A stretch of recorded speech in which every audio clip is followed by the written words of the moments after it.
ታመምክ ያው ሰምተናል። እንዴት ነው በሽታ? ምንድነው በሽታ?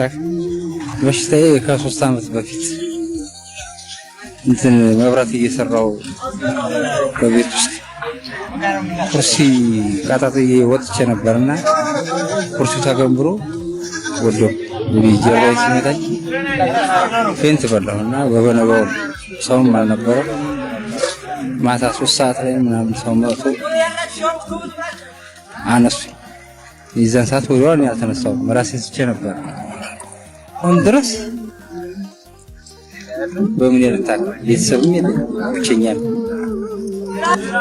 በቃ 3 አመት ሙሉ ትንሽ እኔ ራሱ ሰርቼ አጠራቅሜ እኔ ራሱ ስራ ደክሜያለሁ፣ መስራት አልችልም። ለስንት አመት ነው መናኸሪያ እዚህ የሰራው?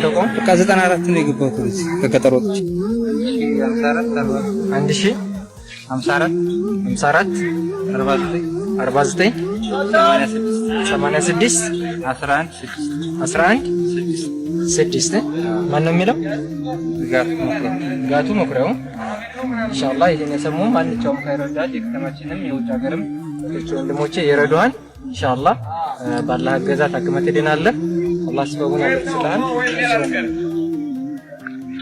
ከዚህ ታስተላልፉ ነገር በቃ ስለቸገረኝ ነው እንግዲህ የተሻላችሁኝ ከዚህ በላይ እንግዲህ አቶ መኩሪያውን ታውቀዋለህ? አውቀዋለሁ። ጓደኛችን ነው፣ ያው ነበር የመናኸሪያ አጋራችን ነው። እና እንዴት ነው ምንድነው ችግር ውስጥ ማለት ከሹፌሮች አንደበት የተወሰነ ቃል መስማት ስለፈለግን እስኪ ስለሱ የምታውቀው ነገር ካለ የተወሰነ።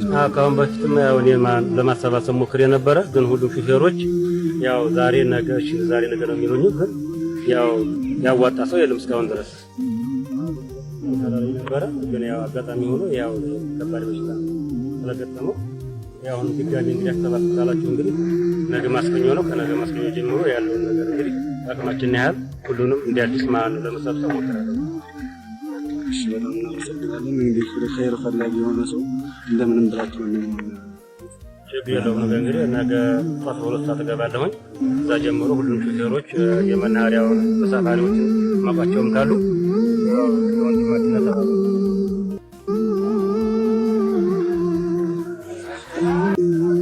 ይህ ልጅ በእኛ መናኸሪያችን ለበርካታ ጊዜ እየሰራ ህብረተሰቡን በቅነት ሲያገለግል የነበረ ወጣት ነው።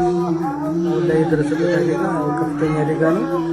እኔ ሁሉ ማህበረሰብ ችግሩን ተገንዝቦ በኩል ድጋፍ ሊያደርግለት በእኔ በኩል ጥሩ ነው። ለእሱ ፈጣሪ ጥሩ ነገር ነው።